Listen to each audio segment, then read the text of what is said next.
ഇന്ന് നമ്മൾ ഉണ്ടാക്കുവാൻ പോകുന്നത് ഒരു സ്പെഷ്യൽ റെസിപ്പിയാണ് ലാഹോറി ഗ്രീൻ ചിക്കൻ മസാല.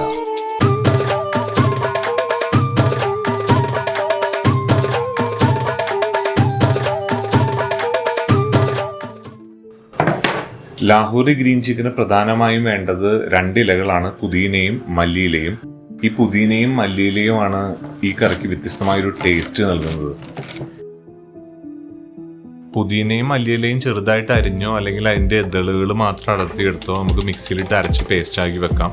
ഈ പേസ്റ്റ് ആക്കുമ്പോൾ അതിൻ്റെ ഒപ്പം കുറച്ച് പച്ചമുളകും കൂടി ചേർത്ത് വേണം അരയ്ക്കുവാനായിട്ട്. ഈ ഗ്രീൻ പേസ്റ്റ് തയ്യാറാക്കുമ്പോൾ കുറച്ച് പാലക്കും കൂടി ചേർക്കുന്നത് നല്ലതാണ്. കാരണം നമ്മുടെ കറിക്കൊരു ടെക്സ്ചറും നല്ല കളറും നല്ല ടേസ്റ്റും എല്ലാം കിട്ടാനായിട്ട് പാലക്ക് ചേർക്കുന്നത് നല്ലതാണ്.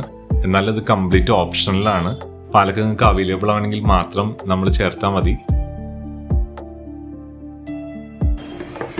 ജിഞ്ചർ ഗാർലിക് പേസ്റ്റ് നമ്മൾ നേരത്തെ തയ്യാറാക്കി വെക്കണം, കാരണം നമ്മൾക്ക് അത് ആദ്യമേ ചേർക്കാനുള്ളതാണ്. ഒരു മിക്സിയിലേക്ക് തൊലി കളഞ്ഞ ഇഞ്ചിയും വെളുത്തുള്ളിയും ചേർത്ത് അല്പം ഓയിലും ഒഴിച്ച് ജിഞ്ചർ ഗാർലിക് പേസ്റ്റ് തയ്യാറാക്കി എടുക്കണം. ഈ കറിയിൽ ചേർക്കുന്നതിനുള്ള മസാലയ്ക്കായിട്ട് നമ്മൾ ഉപയോഗിക്കുന്നത് വെള്ള കുരുമുളകും കറുത്ത കുരുമുളകും അല്പം നല്ല ജീരകവുമാണ്. ഒരു കട്ടിയുള്ള പാത്രം അടുപ്പത്ത് വെച്ച് അതിലേക്ക് ഓയിൽ ഒഴിച്ചു കൊടുക്കുക. ഓയിൽ ഒരു 1/2 കപ്പ് മതിയാവും. അത് കഴിഞ്ഞ് അത്യാവശ്യത്തിന് നെയ്യ് ചേർക്കുക. ഇതിൻ്റെ അകത്തേക്ക് നെയ്യ് ചേർക്കുന്നത് കറിക്ക് ടേസ്റ്റ് കൂട്ടാൻ നല്ലതാണ്.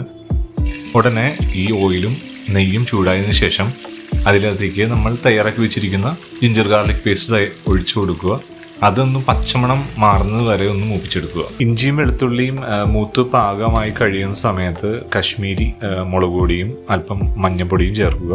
മല്ലിപ്പൊടി വേണമെങ്കിൽ ചേർക്കുക, അത് ഓപ്ഷണലാണ്. പൊടികളുടെ പച്ചമണം ഒന്ന് മാറിയതിന് ശേഷം എടുത്തു വെച്ചിരിക്കുന്ന 850 ഗ്രാം ചിക്കൻ അതിലേക്ക് ചേർക്കുക. 850 ഗ്രാം ചിക്കൻ തൊട്ട് 1 കിലോ ചിക്കൻ വരെ നമ്മുടെ ഈ റെസിപ്പി വെച്ച് ചെയ്യാൻ സാധിക്കും. എരിവിനായിട്ടുള്ള മുളക് പൊടി നമുക്ക് ചേർക്കേണ്ട ആവശ്യമില്ല, കാരണം നമ്മൾ പച്ചമുളക് ഇതിൻ്റെ അത് ചേർക്കുന്നുണ്ട്, അതുപോലെ കുരുമുളകും ചേർക്കുന്നുണ്ട്. അതുകൊണ്ട് നമുക്ക് എരിവിനായിട്ട് അഡീഷണൽ ആയിട്ട് നമുക്ക് എരിവുള്ള മുളക് പൊടി ചേർക്കേണ്ട ആവശ്യമില്ല.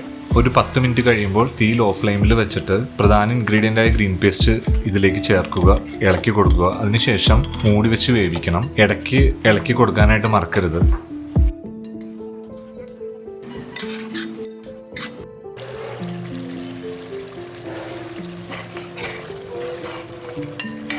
ചിക്കൻ പകുതി വേവാകുമ്പോൾ നമ്മൾ എടുത്തു വെച്ചിരിക്കുന്ന തൈര് അതിൽ ചേർക്കണം. ചിക്കൻ കറിക്ക് ഒരു ക്രീമി ടെക്സ്ചർ ഫ്ലേവർ കിട്ടാൻ വേണ്ടിയിട്ടാണ് നമ്മളിത് ചെയ്യുന്നത്.